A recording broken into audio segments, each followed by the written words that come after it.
This is a Piccolo podcast production. This podcast contains references to the sexual abuse of children, mental health, and suicide. If this causes you any problems after listening, please call Lifeline Australia 1311 14 or your local counselling service. Welcome to Adam Shand at Large. Why am I launching this podcast? Well, I spent the last 5 or so years making podcasts over at Listener, loved it over there, some great podcasts, but I wanted to do something that had a little bit of a fresher feel, a little more fast moving, because I have so many stories that I simply can't fit into a podcast, at least in the formal way I've been making them. So we're trying something different here. We're going to pick up on some stories that I really think should be told. Some of them don't have endings. Some of them haven't got middles, but they're all compelling stories. And I want to back the people that have told me these stories, because I get so many people contacting me these days with stories, with things that are very close to their heart. They want to find a resolution, get some justice for a missing loved one. And so often I have to say to them, listen, I can't help you. I can't make a story within the current podcast I'm making. So Adam Shand at Large is I guess you'd call it a looser format, but it's really about connecting with those people with stories that we can, in a pretty efficient way, bring to the audience and see what happens next. Now, this is partly the brainchild of my producer, Andrew Menzel, who joins me now. G'day, Andrew. Yeah, g'day, Adam. I'm thrilled to be working with you on this show. You know, we've been working on some other projects together, and you've often said to me, you know, life is an adventure. And that's what I want this podcast to be for us and for the listener to go on this adventure with us. It's a little bit like classic podcasting used to be: rough, ready, fast moving.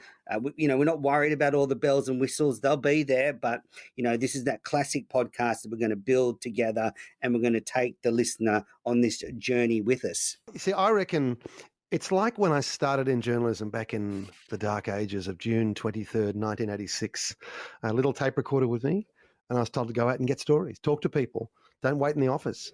And that's what this podcast is all about, because over the intervening many, many years, that's what I've done, gone out and spoken to people. Where a lot of people have stayed in the office, I have gone outward bound.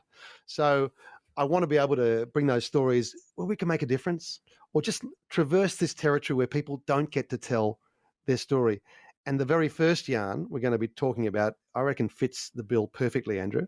Yeah, absolutely. But if you're a fan of true crime, this podcast is going to be a must listen. We're going to be coming to you regularly with true crime. You call them real crime stories. But I just want to say, you know, you said you get out there. You know, I think you're a unique talent. Journalists now won't have the same skill set. And we shouldn't talk about them. You've got sources everywhere. You know the backstory of all the most well-known crime stories in Australia. And, you know, this podcast, we're going to get all those stories down, and you're going to be taking the listeners on this with you. So I'm thrilled to be a part of it. What is the first story? Well, it's also particularly my journey through these stories. I'm not an expert on everything. I'm an expert on the things that I've done, the people I've talked to, and the people that I've sort of backed. And this first story is all about that. Christine Behrens from Tasmania came to me about 3 years ago and said, I'm trying to find my father, Ian David Nichols. He disappeared back in 1989. And he had gone off to build a retreat for Vietnam veterans in the back blocks of Vietnam, Lake Sorel, actually. And he went out there with his mates. Ian never came back. And apparently no one ever searched for him. Now, the kicker in the story here is that Christine has a special motivation for finding her father. Her father had been sexually abusing her before he disappeared. Now, I think a lot of listeners are going to say, well, what's her motivation? But for her, she can't make that journey back to wholeness until her father's disappearance is resolved. And I've been working with her for 3 years. My view is, often with these cases, is you must get it back before the coroner. Find some fresh and compelling evidence that means the coroner will open an inquest, because when this case came to inquest, the coroner said, I really can't do a full inquest. I just don't know enough. I don't know the manner. I don't know who. I don't know how. I can't say suicide. So you can imagine. And this is a theme of a lot of my stories I've been doing the last 8 or 10 years. I go for the silly hard ones where there's no body, where there's no clues, but I back the people. And I spend I spend my time in places where I don't see other journalists, which makes me very, very happy, because it means they're not chasing it either. And I love these stories, like with Christine, where she's probably the only one in the world right now who's thinking about Ian David Nichols. So that's why I went into this story, and come with me, because who knows where this goes. I can't guarantee anything other than we'll have a real dash at this. And if there's evidence to come forward, and it's also up to you listeners out there. We know someone knows what happened to Ian Nichols. Listen to the podcast, see if you can help, because someone knows. Don't die wondering. And certainly don't let Christine Behrens die wondering either. She needs an answer. But let me welcome Christine Behrens to our program. Good morning, Christine.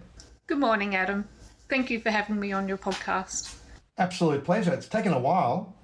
Sorry about that. That's all right. It's been a complicated case and an ongoing work in progress, and I greatly appreciate all of the help you've provided. Thank you. Absolute pleasure. I should get this out of the way early on. What really astounded me about this story was your relationship with your father. You told me in one of our first meetings that at the time of his disappearance you were 15 and your father had sexually abused you. I think listeners are going to say, what's your motivation in continuing this fight against someone who did great harm to you?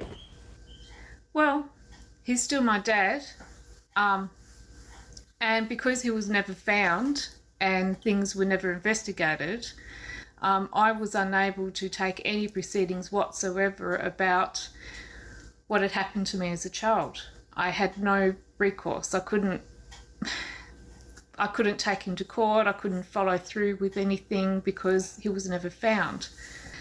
But he's still a human being. He's still a person that needs to be looked for. We need to know where he is. And at that time, in 1989, no one knew about what had happened between us. I didn't report it until I was 18. And I didn't actually receive any help through the Victims of Crime and receive proper counselling and support until I think 2015 or 2016. And the fact that no one looked for my dad actually compounded my trauma, because it meant that every year when the anniversary of him going missing rocked around, I was not only traumatised by the fact that my dad was missing and no one gave a damn and wanted to help me find him, but I also had all of my traumatic memories resurface. So I was battling a post-traumatic stress disorder and trying to process the traumatic memories. And it actually made things worse for me. Like every year it was just a nightmare when the anniversary rolled around. But I forgive Dad for what he did. And I just want him found. It doesn't matter who you are as a person. If you go missing, people should look for you. And they didn't. And you're the one doing the work. Is there any kind of ambivalence in your mind about this? But I can tell this is part of, as you just said, this is part of your own personal quest back to wholeness. Yeah, I would like to put it all behind me, but until they find him, I can't. It's just an ongoing thing in my life that I just can't put to bed. I can't move on until we find him, we bury him, we deal with it, and then I can finish processing all of my childhood stuff and just move on with my life. Until that happens, it's really hard to move on. Let's talk about the facts of the case. You were 15 at the time. What was your last conversation with your father? I think I saw him about a week after Father's Day. He had mentioned that he was going to the retreat with a couple of veterans to help work on the retreat up there. And he was looking forward to meeting up with me when he came back. We had organised to go and see a movie called, I think it was Dear America, and it was about Vietnam War veterans. My dad didn't actually serve in Vietnam. He served in Malaysia for over a year. But he was still a returned serviceman, and he wanted to share the movie with me so he can sort of he could have a chat and tell me about what it was kind of like for him when he was in Malaysia, because it was kind of, to him, he felt it was similar to serving in Vietnam. So he wanted to spend time with me. He also wanted me to move back in with him. He had asked me a couple of times during that year, and I was happy living where I was living. And his health was a work in progress. Like, he still had mental health issues from time to time. He still had alcohol and drug issues.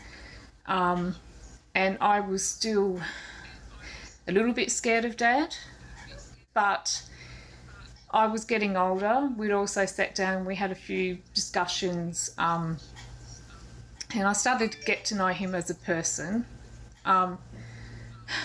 He still tried to make an advance on me in 1989, a sexual advance, and I stood up to him and I said, look, no, we're not going there, Dad, and you know you shouldn't be doing that sort of stuff. And he was okay, and he didn't try anything at all after that point. So we started to meet up occasionally, and like I said, we just chatted. He was planning on, he'd lost his licence previously for drink driving, and I was heading towards turning 16, and I was getting excited about the prospect of getting my learners. So he had a learner's book, and we were learning together, and we used to test each other and ask each other questions as well. So that was one of the little things that we had before he disappeared.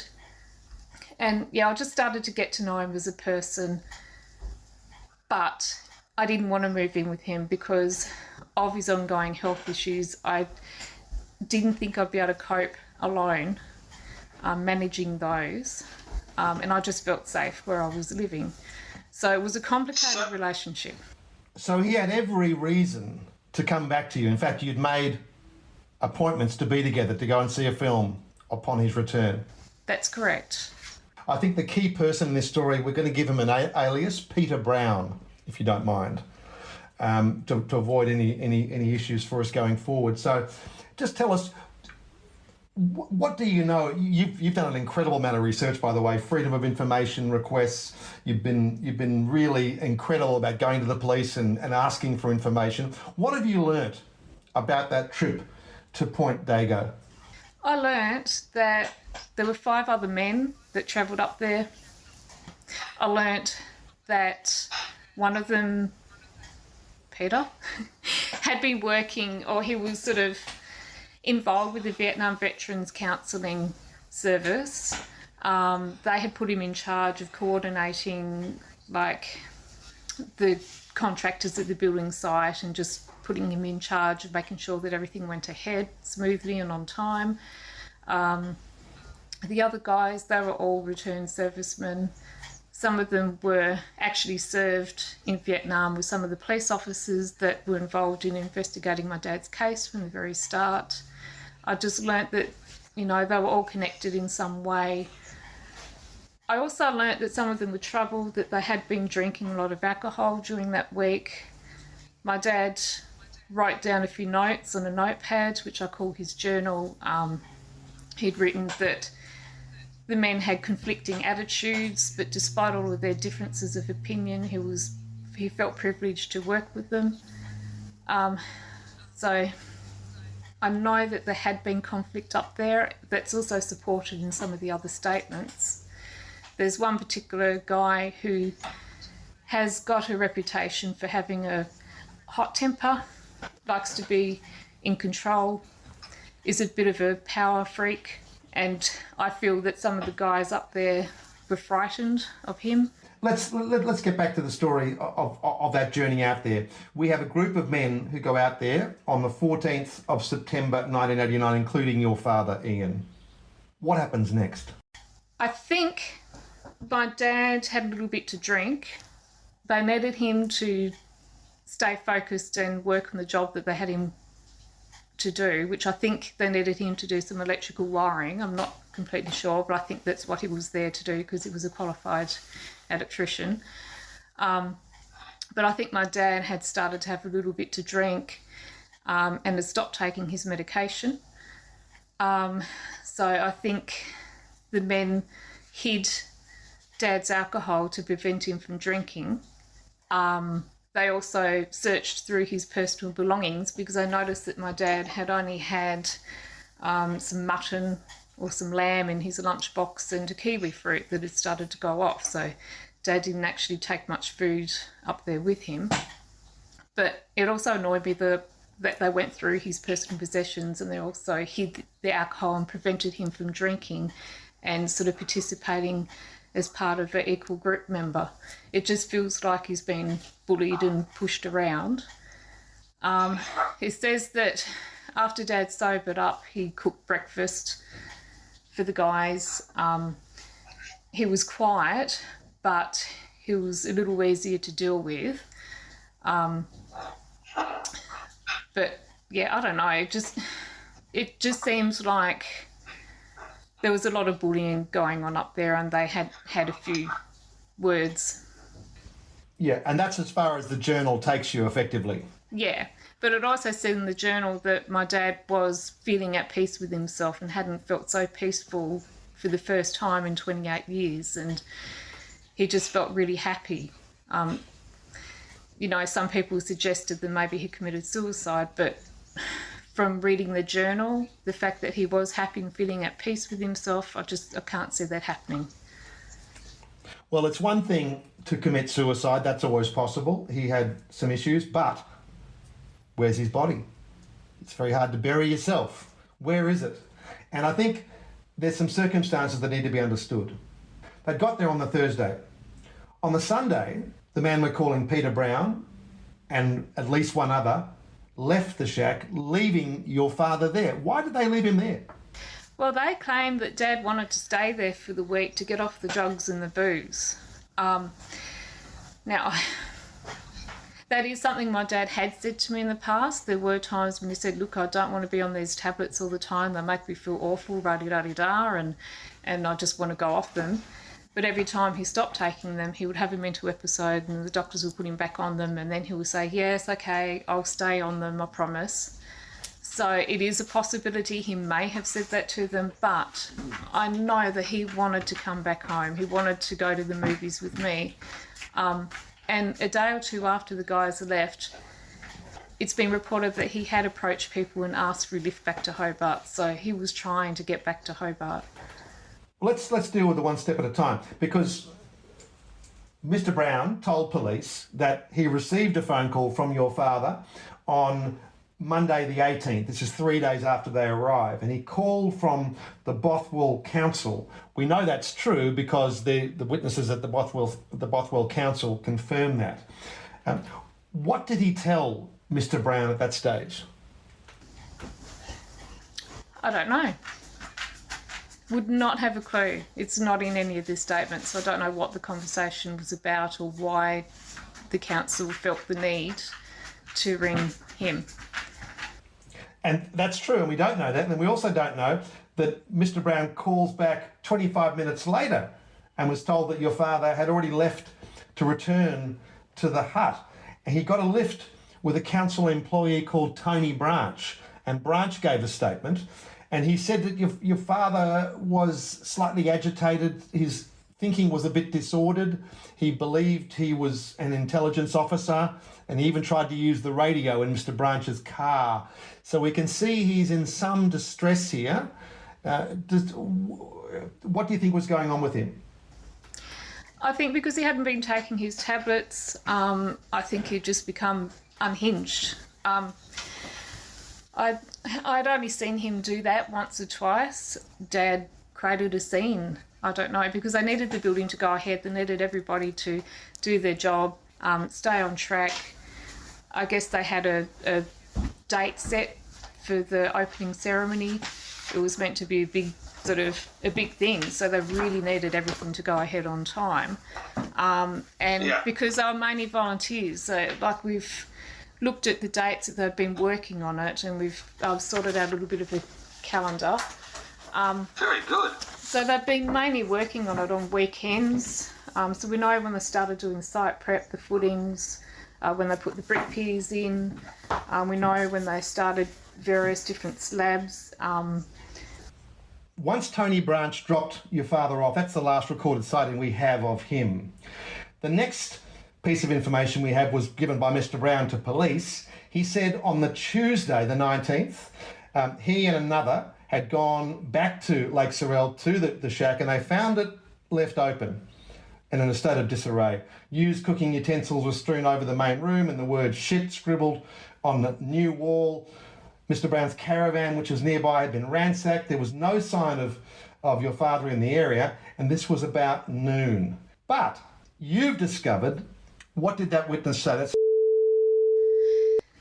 Yeah, he had said that he seemed to think that an altercation had taken place and that as a result my dad was buried under a slab, or under a tank, sorry. I think the word was a tank.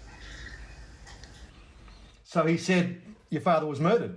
Yes. Yep, he claims that my dad was murdered and dad was placed under a tank. When was this statement given to police? Well, they didn't actually mention in the statement anything about a murder taking place or that my dad was under the tank. I just found it in the actual police running sheet, which is just like an off-the-record thing where the police write down sort of day by day what's happening with the case, and they actually wrote it down on that. So that's how I saw it when I received the file in 2002 using the Freedom of Information Act. So I was devastated to find out that it hadn't actually really been investigated properly. And I think he's gone quiet again because I did speak to the police a couple of weeks ago, and without going into details, they wouldn't tell me about who they had spoken to, but they did say that some of the people who were given information in 1990 would turn around and say now, oh no, I didn't say that, or they've backpedaled. They won't actually put it on record what they said in 1990, even though we've got it in the police file.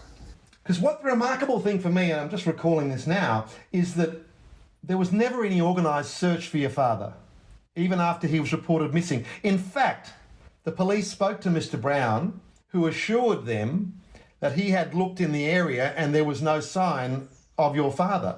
Doesn't really gel very well, does it? And yet we have another statement of somebody who returned with Mr. Brown a week later, and he said that he never looked for Dad at all. They worked on the building, but they never did anything to try and find my dad at all, which is really odd. So as far as you know, Christine, no one's ever looked for your father? No, they haven't.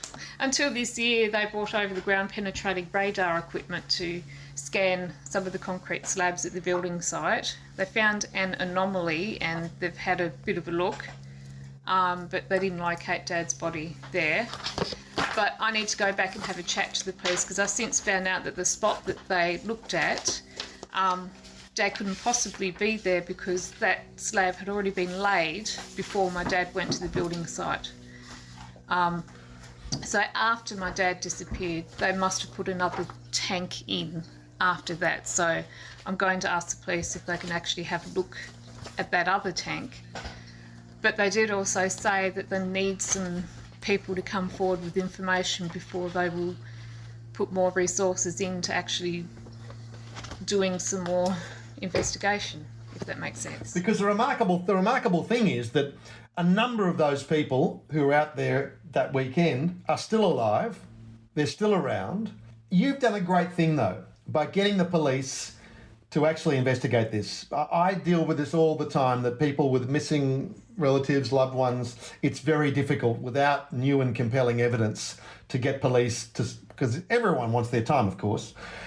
It's difficult to get them to investigate. So that's a massive credit to you. How have you found the experience of you've been going through this hoops for years on this story? Frustrating, just frustrating, and heart-wrenching.